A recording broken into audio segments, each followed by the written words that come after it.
All right, everyone. Welcome to this daily Sidereal Astrology forecast. This is for Wednesday, May 2nd, 2018. All right, so very quiet week astrologically. Actually, no major aspects going exact until this weekend. So, of course, this does mean in your personal chart that will play more of an important role, but collectively it is a bit quiet, astrologically speaking. But today we do have the moon in Scorpio, as was the case the later part of yesterday. So the theme could be still about vulnerabilities, getting in touch with them for ourselves, also in our relationships, and really just connecting to what matters most in life, right? And then as the day unfolds, the moon does shift into Ophiuchus very late. That'll be more so tomorrow, but shifting more towards maybe healing some of these vulnerabilities, fears, wounds, etc. So we do have some minor lunar aspects here today. So let's go and look at all of this here in more detail when we return.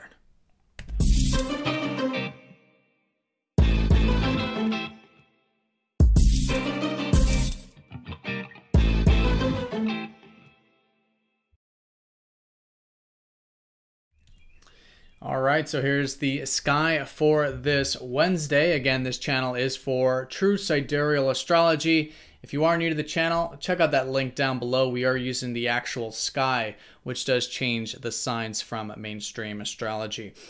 All right, so yep, the moon here in Scorpio, which was the case yesterday. A bit of a collectively challenging kind of energy to work with, but of course, this all depends on how we approach it. So with Scorpio, it is about now getting in touch with the things that have normally been hidden, usually of the past 29 days of the lunar month. If there is anything that we've brushed under the rug, now comes to the surface for essentially transformation. So this could be, of course, emotionally, which is what the moon represents. Could be exposing these deeper feelings, deeper things in general for that acceptance. And that's always the best way of working with this water energy, really. But here in Scorpio, through that acceptance, the transformation, right? When we accept all aspects of life, all aspects of self, right? Or of the human experience even. Because again, Scorpio is the deeper and it's the, beneath the surface. So it's very much our instinctual selves or the very, physical aspects of ourselves that are now coming forward for healing.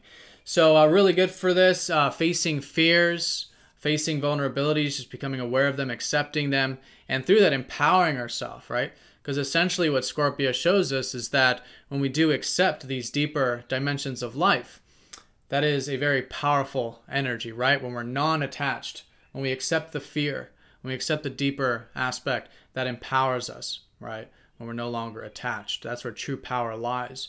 So this kind of energy could be the theme, but a great way of working with what is this very deep time collectively with the moon here. All right, of course, as a backdrop, the sun is still in Aries, right? So still a great time for that active energy. We're gaining energy through that initiative and through asserting ourselves and anything else that is on that sort of fire side of things at this time. Venus in Taurus enjoying the material aspects of life, and Mercury in Pisces getting in touch with still our spirituality, right? What can we let go of that's outside of our control when it comes to our minds? That can help bring more peace and tranquility to our life and to our routine. All right, so here are the lunar aspects that we have today. Essentially, this first part of the day, the moon will be opposing up to Venus. Usually about balance here. There sometimes can be a bit of sensitive energy in relationships. Again, that moon in deep Scorpio opposite Venus, which is really just about connecting. So anything we can do to, again, bring in the openness and the walls coming down in those relationships can help balance this out. Also focusing on others' needs is really good way of balancing this, especially with the sun in Aries at this time. But just finding that balance, that cooperation, that harmony there in relationships as best as we can. Then the later part of the day does have the moon trining Mercury and squaring Neptune. So I think there is a bit of flow, I think, with communication with Mercury and Pisces. We could be very receptive in that regard. Also, in terms of our routine, maybe a bit of flow there. But there's just a good synergy between the emotional body and the mind which can involve the communication and anything else that we're sort of working on or thinking about. With that being said, there may be a tendency collectively to want to escape with the moon squaring up to Neptune.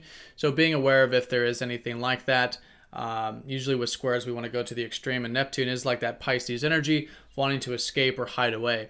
And we may do this in different ways, right, depending on our personal charts. But whatever it is, I think recognizing this deep need for peace, which is what Neptune essentially is about, finding peace in life and finding the healthy and constructive way of doing that, such as things like meditation, spiritual activities, art, creativity, even sometimes challenging ourselves to rest, right, or take a step back, is really good with the square to Neptune.